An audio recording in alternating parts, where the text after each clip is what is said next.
Tafsir Quran Surat An-Nisa bagian ketiga.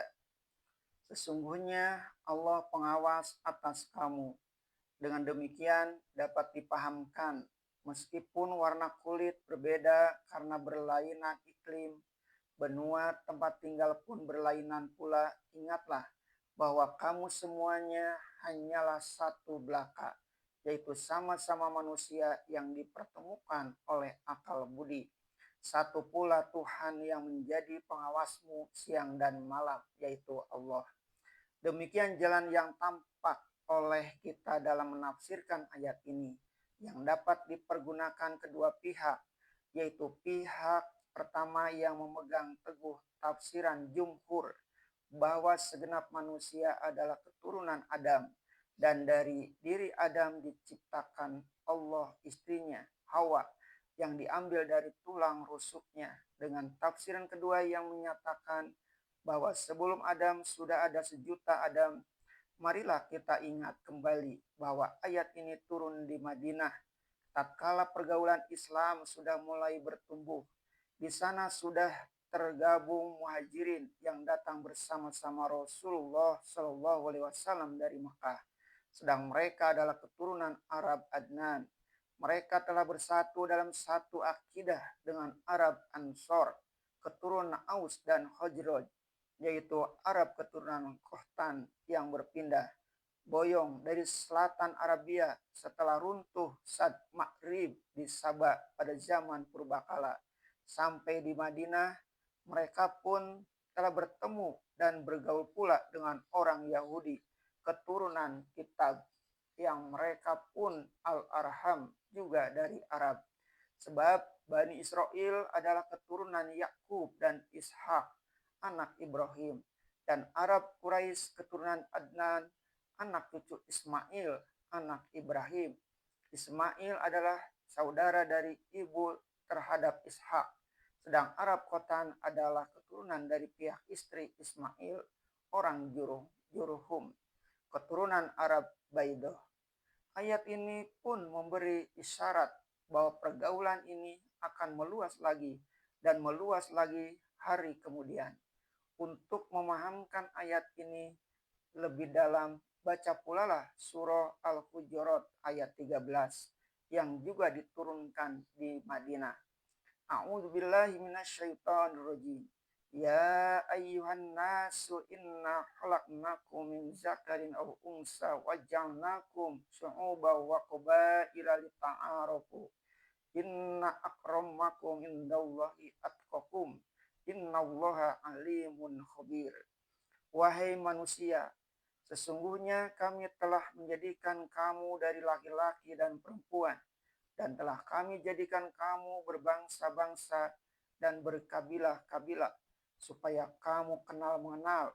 Sesungguhnya yang termulia antara kamu di sisi Allah ialah yang paling takwa.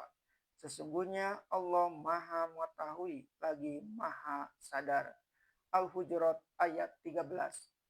Kedua ayat ini saling mengisi dan ternyata satu maksud. Mungkin ayat surah An-Nisa yang pertama ini terlebih dahulu turun dari ayat 13 surah Al-Hujurat, tetapi keduanya tetap telah membayangkan tujuan Islam dan kedatangan Nabi Muhammad SAW sebagai utusan Allah ke dunia ini. Kedatangan beliau ialah untuk memupuk rasa takwa kepada Allah dan Al-Arham sesama manusia yang pada hakikatnya adalah satu. Mungkin pada waktu beliau baru dikelilingi oleh suku-suku Arab yang sebagian besar masih menentang, tetapi dalam menilik kenyataan yang ada, tetapi cita-cita sudah mesti diterangkan sejak semula bahwa Islam lebih jauh tujuannya daripada kenyataan yang masih ada pada masa itu. Sungguh pun demikian, di keliling Nabi telah ada orang-orang yang taat beragama, yang takwa, dan diikat oleh ukhuwah Islamiyah yang tinggi mutunya. Sedang mereka bukan saja Arab, telah ada Suhaib, orang Roma yang kulitnya putih, dan ada Bilal, orang Habsyi yang kulitnya hitam, dan telah ada Salman, orang Iran atau Persia yang kulitnya kuning. Pendeknya, pada waktu-waktu permulaan telah terbayang tujuan akhir agama kemanusiaan itu. Coba pula lah renungkan baik-baik ayat ini sekali lagi. Dia adalah dasar hidup dalam membangun masyarakat yang bertuhan dan berperi kemanusiaan. Dasar pertama ialah percaya kepada Allah dan bertakwa kepadanya. Dia yang selalu menjadi isi pertanyaan antara kamu apabila berjumpa satu sama lain. Dalam bertakwa kepada Allah pula lah dibina silaturahim antara sesama manusia. Sebab pada hakikatnya kita sejak asal semula jadi adalah dari satu diri. Dengan ayat pertama ini dibuka surah An-Nisa. Setelah ayat ini dipahamkan, benar-benar masuklah kepada ayat yang kedua, yaitu tentang memelihara anak yatim, tentang beristri lebih dari satu, dan setelah itu tentang pembayaran uang mahar atau mas kawin. Kelak tentang pernikahan, perceraian, rumah tangga, pemeliharaan anak, bahkan sampai kepada urusan perang dan damai. Semuanya hendaklah didasarkan pada ayat pertama tadi. Pertama, takwa kepada Allah. Kedua, rahim, sesama keluarga kemanusiaan. Dengan dasar inilah manusia muslim bergerak maju sampai mendirikan sebuah negara sekalipun.